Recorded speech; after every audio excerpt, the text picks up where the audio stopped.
Hello students, this is Dipali Pandey and you are watching me on my channel अभ्यास institute and आज हम शुरू करने वाले हैं चैप्टर मोशन का वीडियो नंबर 2। सो चैप्टर मोशन के वीडियो नंबर 1 में मैंने आपको बताया था मोशन के बारे में और रेस्ट के बारे में एंड साथ ही साथ हमने ये भी सीखा था कि मोशन और रेस्ट किस तरीके से रिलेटिव हैं। तो मोशन क्या होता है, अगर कोई भी बॉडी अपनी पोजीशन चेंज करती है with respect to time and surrounding तो उसको बच्चों हम कह देते हैं कि मोशन है। और अगर कोई भी बॉडी अपनी पोजीशन को चेंज नहीं करती है with respect to time and surrounding तो वो रेस्ट कहलाता है। बट एक्चुअली में no body is at the state of absolute rest और एब्सोल्यूट मोशन। कोई भी बॉडी किसी एक टाइम में एब्सोल्यूट रेस्ट में नहीं हो सकती और एब्सोल्यूट मोशन में नहीं हो सकती, क्योंकि उसके पीछे ये कारण है कि अगर कोई भी बॉडी रेस्ट में है तो वो किसी रेफरेंस पॉइंट के रिस्पेक्ट में रेस्ट में है। हो सकता है किसी दूसरे रेफरेंस पॉइंट के रिस्पेक्ट में वो क्या हो, मोशन में हो, ठीक है। और हो सकता है कोई भी बॉडी जो कि मोशन में है वो किसी रेफरेंस पॉइंट के रिस्पेक्ट में क्या है, मोशन में है, चल रही है, अपनी पोजीशन चेंज कर रही है। बट हो सकता है किसी दूसरे रेफरेंस पॉइंट के रिस्पेक्ट में वो क्या हो, वो रेस्ट में हो। तो यहाँ से हमको ये पता चलता है कि मोशन और रेस्ट रिलेटिव हैं। कोई भी बॉडी मोशन में भी हो सकती है और रेस्ट में भी हो सकती है एट द सेम टाइम। आगे बढ़ते हैं, आगे का टॉपिक सीखते हैं। टॉपिक मैंने लिखा हुआ है फिजिकल क्वांटिटी। तो फिजिकल क्वांटिटी की अगर हम डेफिनेशन को पढ़ें, anything which can be quantitatively measured is known as physical quantity. Physical quantity का सेंस यहाँ पर ये है कि भाई कोई भी क्वांटिटी, कोई ऐसी चीज़ जिसको हम मेज़र कर पाएँ उसको हम फिजिकल क्वांटिटी कह देते हैं, ठीक है। तो यहाँ पर लिखा हुआ है anything which can be quantitatively measured is known as physical quantity. Physical quantity के कुछ कंपोनेंट्स हैं। कंपोनेंट्स मीन्स टू से कि भाई आप फिजिकल क्वांटिटी को किस तरीके से डिफाइन कर सकते हो, क्या क्या चाहिए आपको फिजिकल क्वांटिटी को डिफाइन करने के लिए। तो आपको चाहिए एक न्यूमेरिकल कंपोनेंट, आपको चाहिए यूनिट ऑफ मेजरमेंट और आपको चाहिए direction if required. Direction is not necessary here. यहाँ पर जो तीसरा कंपोनेंट जो मैंने डायरेक्शन का लिखा हुआ है, so that is not compulsory. अच्छा, यहाँ पर न्यूमेरिकल कंपोनेंट का मतलब क्या है और यूनिट ऑफ मेजरमेंट का मतलब क्या है। जैसे बच्चों अभी फॉर एग्जांपल मानो आप किसी शॉप पर गए और आपने शॉपकीपर से कहा कि भाई मुझे क्लॉथ परचेज़ करना है, तो आप क्या बोलोगे। शॉपकीपर बोलेगा आपको कितना क्लॉथ परचेज़ करना है, तो आप क्या बोलोगे, या तो आप 5 मीटर बोलोगे या 50 सेंटीमीटर बोलोगे, ठीक है। मतलब आपको जितना क्लॉथ परचेज़ करना है उसका आप एक न्यूमेरिकल कंपोनेंट बोलोगे और साथ ही साथ उसकी एक यूनिट भी अटैच करोगे। फाइन, आप बोलोगे मुझे 50 सेंटीमीटर क्लॉथ चाहिए, तो 50 सेंटीमीटर में 50 सेंटीमीटर अगर आपने लिखा तो 50 यहाँ पर क्या हो गया, 50 हो गया यहाँ पर न्यूमेरिकल कंपोनेंट एंड सेंटीमीटर यहाँ पर क्या हो गया, सेंटीमीटर हो गई यहाँ per unit of measurement 50 centimetre. अगर आपने बोला मुझे 5 मीटर क्लॉथ चाहिए तो 5 मीटर में 5 क्या हो गया, न्यूमेरिकल कंपोनेंट हो गया और मीटर क्या हो गया यहाँ पर, मीटर हो गई यहाँ पर यूनिट, ठीक है। तो डिफरेंट यूनिट होती है डिफरेंट चीज़ों को मेज़र करने के लिए। फाइन, तो यहाँ पर अगर बच्चों मैं न्यूमेरिकल कंपोनेंट और यूनिट को दोनों को ना कंबाइन कर दूँ तो इसको हम ये भी बोल सकते हैं क्या, मैग्नीट्यूड, ठीक है। तो अगर कोई आपसे पूछेगा ना मैग्नीट्यूड क्या है, तो मैग्नीट्यूड का मतलब हो गया वैल्यू, ठीक। वैल्यू किसके टर्म्स में, न्यूमेरिकल कंपोनेंट के टर्म्स में और यूनिट के टर्म्स में। अब यहाँ पर तीसरी चीज़ है डायरेक्शन। डायरेक्शन एक एक्सेप्शनल केस है। किसी क्वांटिटी को डिफाइन करने के लिए आप डायरेक्शन दोगे, किसी को डिफाइन करने के लिए आप डायरेक्शन नहीं दोगे। तो आई होप आपको फिजिकल क्वांटिटी वाला टॉपिक क्लियर है, तो आगे बढ़ पाए ताकि इससे ज़्यादा। तो भाई क्या है फिजिकल क्वांटिटी, एक बार फिर से रिवाइज करें। Anything which can be quantitatively measured is known as physical quantity. Quantitatively का मतलब क्या है, यहाँ पर 3 चीज़ें और बेसिकली ये 2 जो कि कहलाती है मैग्नीट्यूड। न्यूमेरिकल कंपोनेंट और यूनिट ये दोनों मिलाकर के कहलाता है मैग्नीट्यूड। न्यूमेरिकल कंपोनेंट हमें देना ही देना है, क्योंकि अगर हम सिर्फ न्यूमेरिकल बोलेंगे यानी कि हम नंबर बोल रहे हैं, वो मैग्नीट्यूड नहीं है। ठीक है, चलो let us go to the next part of the same topic। यहाँ पर अगर हम फिजिकल क्वांटिटी को डिफाइन करें तो भाई वो दो टाइप की होती हैं जो कि क्लास 9th के कोर्स में है। वो दो टाइप हैं क्या, एक है वेक्टर क्वांटिटी और एक है scalar quantity. Vector quantity and scalar quantity. ठीक, अब ये वेक्टर क्वांटिटी और स्केलर क्वांटिटी क्या है, बहुत सिंपल है और आप ये समझ लो कि ये आपका बेस है। ठीक, अगर आप साइंस के स्टूडेंट बनने वाले हो फ्यूचर में तो आपको पता होना चाहिए कि भाई वेक्टर क्वांटिटी क्या है और स्केलर क्वांटिटी क्या है। ठीक, क्योंकि बच्चे क्या हो जाते हैं ना, कंफ्यूज हो जाते हैं। वो सोचते हैं कि अगर हम क्लास 9th नहीं पढ़ रहे हैं तो हमें कोई भी प्रॉब्लम नहीं आएगी फ्यूचर में, बट नहीं बच्चों, ऐसा बिल्कुल भी नहीं है। आपको क्लास 9th का सिलेबस बहुत अच्छे से पढ़ना है।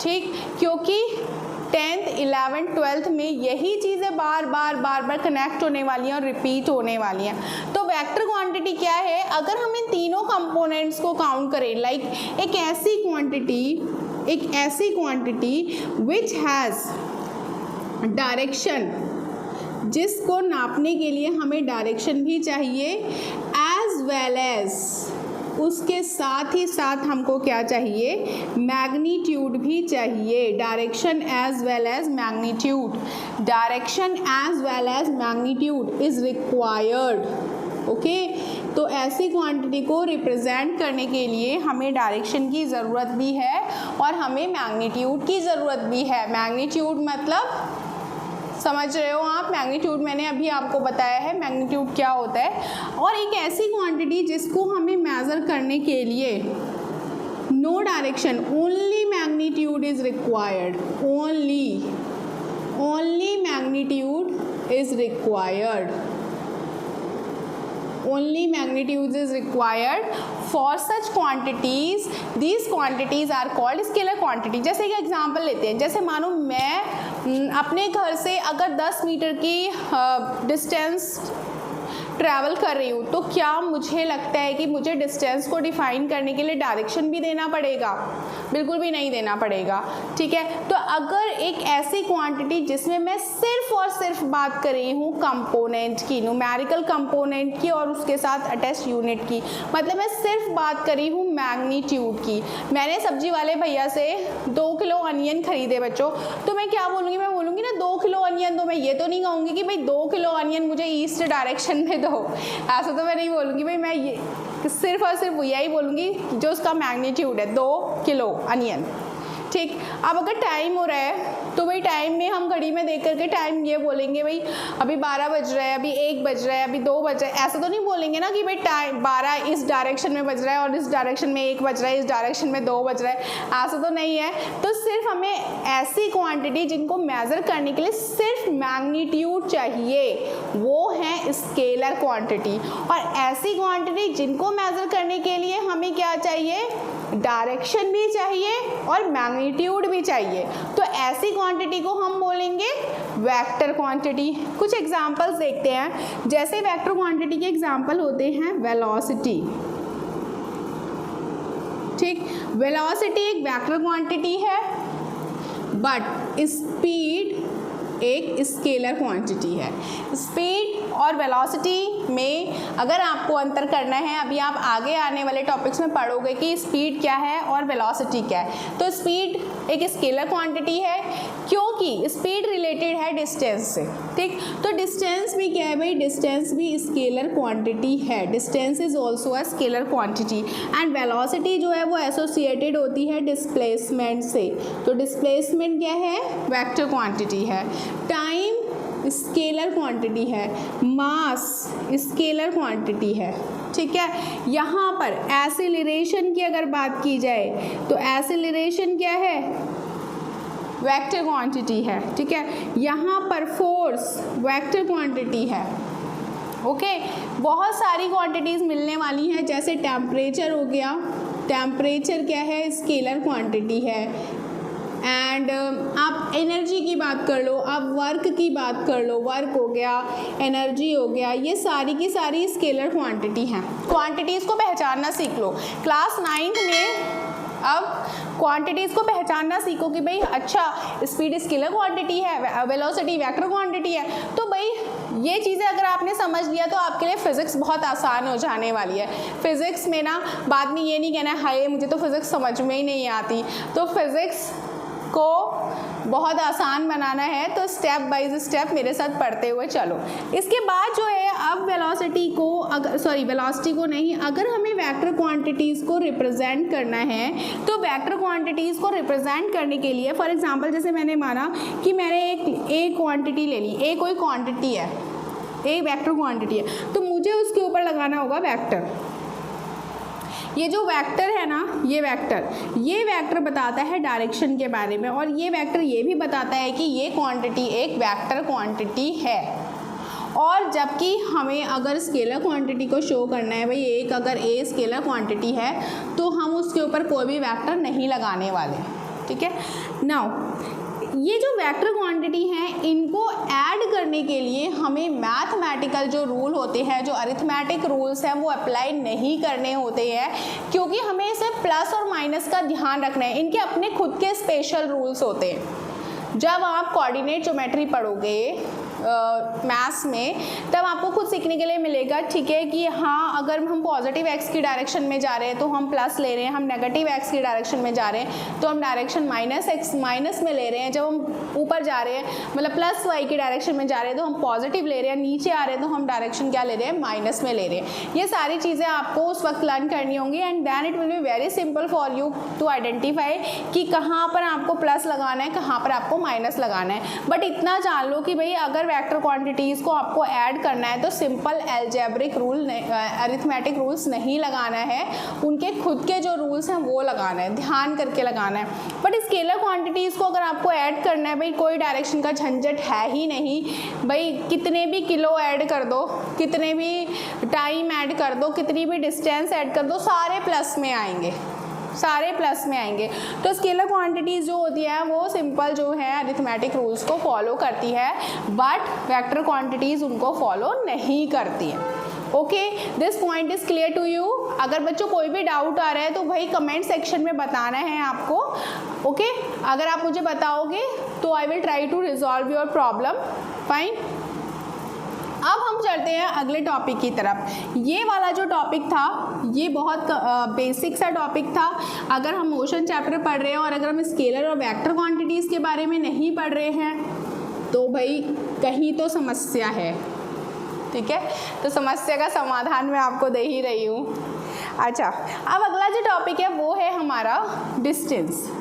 अभी हम बात ही कर रहे थे डिस्टेंस की, तो डिस्टेंस होता क्या है, डिस्टेंस भी देख लेते हैं और डिस्प्लेसमेंट, दोनों एक साथ ही देख लेते हैं भाई डिस्टेंस और डिस्प्लेसमेंट है क्या।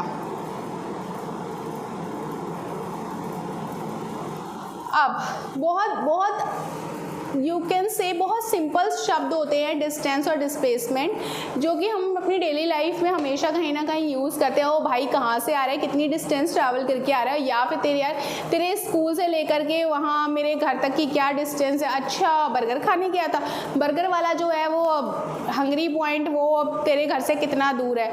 तो दूर दूर दूर, जहाँ पर दूर बात करें, जहाँ पे डिस्टेंस की बात करें, मतलब हम जा रहे हैं फिज़िक्स में और फिज़िक्स में हम बात कर रहे हैं डिस्टेंस की। तो डिस्टेंस क्या होती है, फॉर एग्जांपल मैंने माना कि एक बंदा यहाँ से चलना शुरू हुआ और यहाँ पर पहुँच गया। अब मुझसे किसी ने पूछा कि मैडम बताओ भाई वो ए से बी तक चला गया, अब मैडम बताइए वो ए से बी तक की डिस्टेंस है क्या।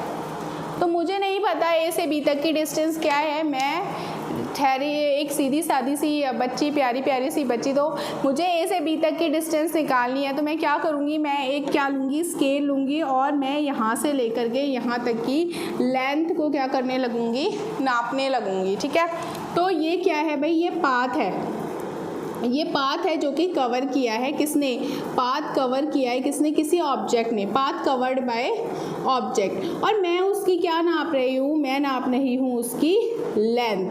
तो the length of the path covered by an object, अगर ए से बी तक की बच्चों लंबाई को नाप दिया जाए किसी भी स्केल के थ्रू, मीटर स्केल के थ्रू, सेंटीमीटर स्केल के थ्रू, किलोमीटर स्केल के थ्रू, तो भाई वो जो उसकी लंबाई है ए से बी तक की वो कहलाएगी क्या, डिस्टेंस। तो डिस्टेंस का फॉर्मूला क्या हो, डेफिनेशन क्या हुई, the length of the path covered by an object, the length of the path covered by an object is called its distance। ठीक है, और डिस्टेंस होता क्या है भाई, डिस्टेंस एक स्केलर क्वांटिटी है। अभी हम बात कर रहे थे स्केलर क्वांटिटी की और वेक्टर क्वांटिटी की, तो डिस्टेंस क्या है, स्केलर क्वांटिटी है। ओके, नाउ मैंने माना भाई बच्चा नहीं, मैं ही जा रही थी, मैं ए से बी तक जा रही थी। अब मान लिया भाई मैं आ गई हूँ ए से, मैं सी तक आई और सी के बाद मैं डी तक आ गई, तो मैं यहाँ से यहाँ गई और यहाँ से यहाँ गई। अब अगर मुझे कोई बोले डिस्टेंस ट्रैवल बताओ, आप ए से डी तक पहुँच गए हो, अब डिस्टेंस बताओ आपने कितना डिस्टेंस कवर किया। तो डिस्टेंस निकालने के लिए मैं सीधे सीधे यहाँ से यहाँ तक की लेंथ, यहाँ से यहाँ तक की लेंथ और यहाँ से यहाँ तक की लेंथ निकालूंगी। मतलब मैं क्या करूँगी, A B plus B C plus C D, ये सारी अगर हम इसको पाथ की लेंथ को जोड़ते तो वो कहलाएगी क्या, डिस्टेंस। नाउ अगर कोई मुझे से पूछे बताइए आपने कितना डिस्प्लेसमेंट कवर किया, तो displacement is a vector quantity, और डिस्प्लेसमेंट में मैं देखूंगी कि भाई मैं इनिशियली कहाँ थी, इनिशियली मैं ए पॉइंट पे थी, सबसे पहले मैं ए पॉइंट पे थी, और अब मैं कहाँ पहुँच गई हूँ, डी पॉइंट पर पहुँच गई हूँ। तो the shortest distance between initial and final point, shortest distance आपने को अपनी इनिशियल पोजीशन देखनी है। फिर से ध्यान रखो क्लास 9 बहुत ईजी है, आपको अपना इनिशियल पॉइंट देखना है, अपना फाइनल पॉइंट देखना है और उसके बीच की क्या डिस्टेंस है वो देखना है। तो आपको डिस्प्लेसमेंट की डेफिनेशन इस तरीके से लिखनी है, क्या लिखोगे, द शॉर्टेस्ट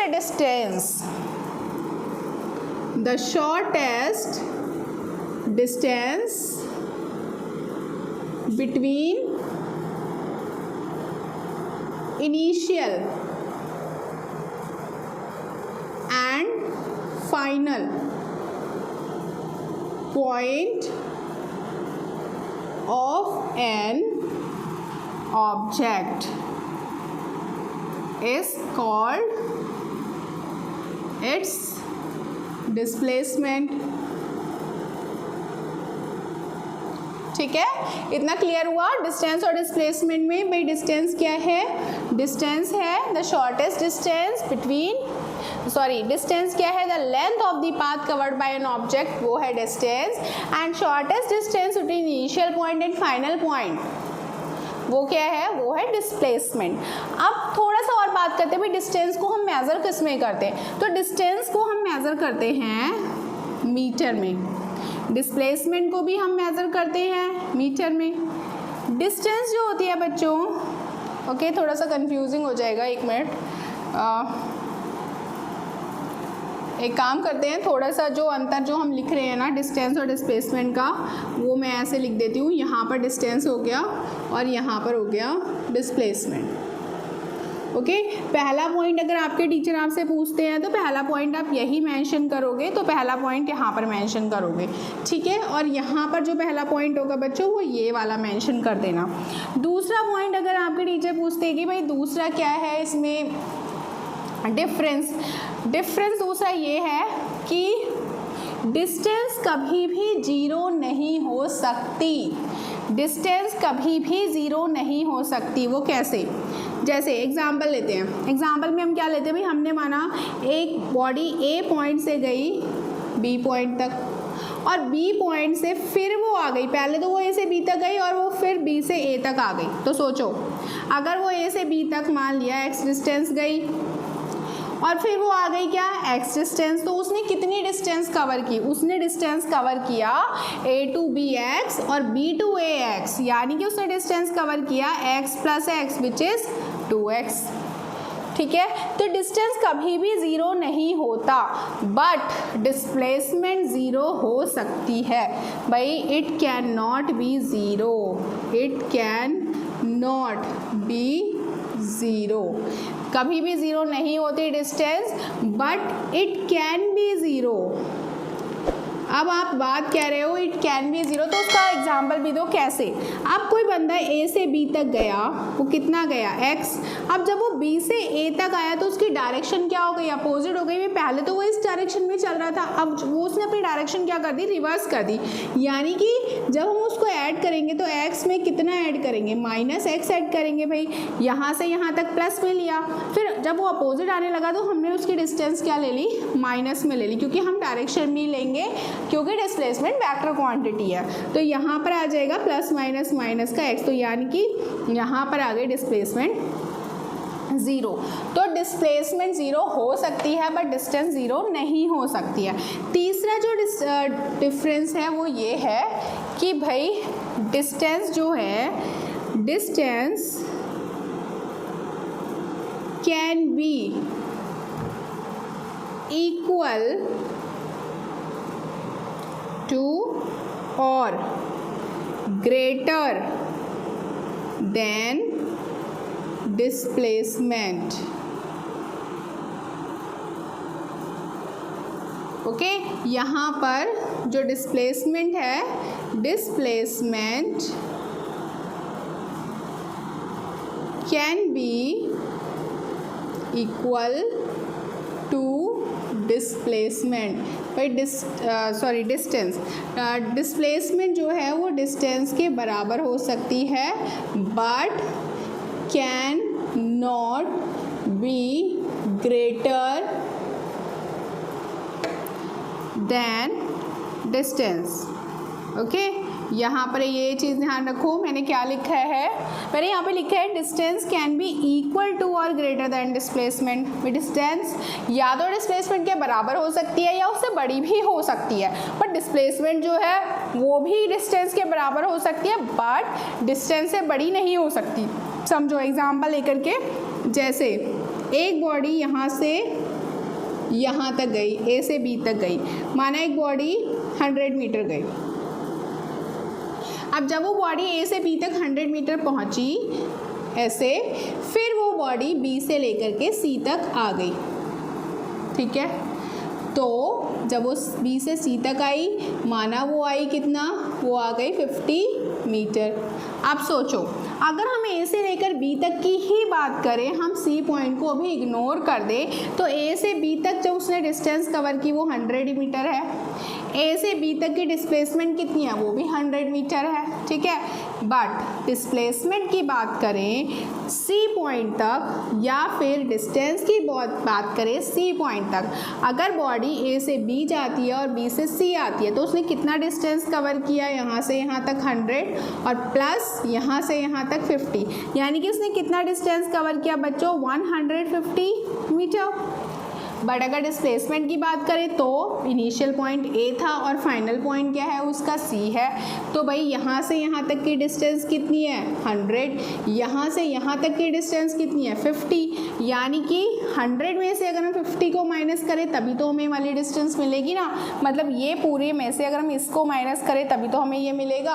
तो ये वाला जो मिलेगा वो कितना होगा, ये पूरा 100 है, 100 में से 50 को सब्ट्रैक्ट किया तो 100 माइनस 50 इज इक्वल टू 50, यानी कि उस केस में जो डिस्प्लेसमेंट होगी वो कितनी होगी 50 मीटर। तो यहाँ हम देख सकते हैं कि भाई डिस्टेंस जो है वो डिस्प्लेसमेंट से बड़ी हो सकती है, बट डिस्प्लेसमेंट कभी भी डिस्टेंस से बड़ी नहीं हो सकती। ठीक है, नाउ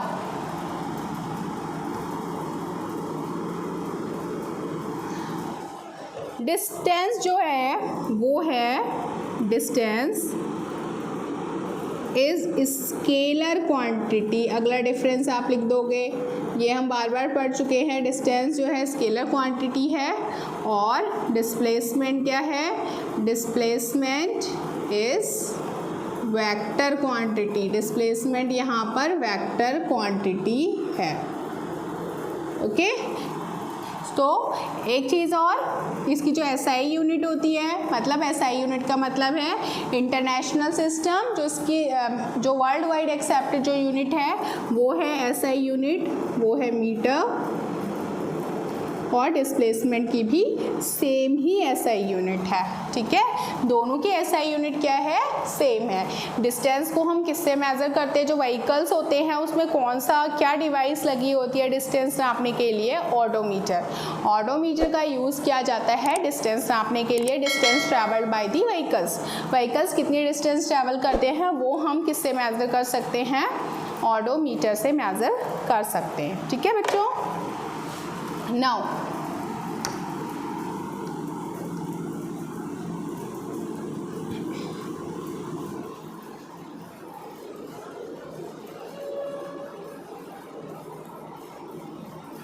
अब आज हमने क्या सीखा, आज हमने सीखा कि भाई डिस्टेंस और डिस्प्लेसमेंट में क्या अंतर है, जो कि बहुत बहुत बहुत इम्पॉर्टेंट है। आगे आप लोग पढ़ोगे स्पीड के बारे में, वेलोसिटी के बारे में, और कुछ न्यूमेरिकल्स भी करोगे डिस्टेंस और डिस्प्लेसमेंट पर। ठीक है, तो उस वक्त अगर आपके कॉन्सेप्ट्स क्लियर है तो आपको ये बहुत हेल्प करेगा और आप मुझे याद करोगे कि मैम ने हाँ हमें कुछ अच्छा सा पढ़ाया था। तो अभी क्या कर रहे हैं कि आज मैं आपको इतना ही पढ़ा रही हूँ, उससे ज़्यादा मैं नहीं पढ़ाती हूँ। आज आप अपने डाउट्स क्लियर कर लो, स्केलर क्वांटिटी क्या है, वेक्टर क्वांटिटी क्या है, और भाई क्या अंतर है, बिल्कुल अच्छे से रिवाइज करके पढ़ो। बहुत सारा अगर मैं आज आपको पढ़ा दूंगी ना बच्चों तो आप कंफ्यूज हो जाओगे। अभी तो नई क्लास में आए हो और मैं आपको बिल्कुल भी कंफ्यूज नहीं करना चाहती हूँ। तो आराम से पढ़ो, अच्छे से पढ़ो, बार बार इसको रिवाइज करो। कोई भी प्रॉब्लम है मुझे कमेंट सेक्शन में बताओ।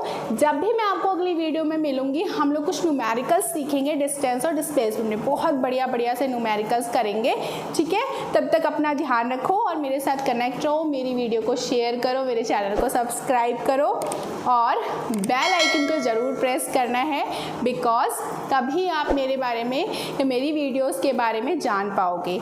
ठीक है, तो अगली वीडियो में मिलते हैं, तब तक टेक केयर, बाय बाय।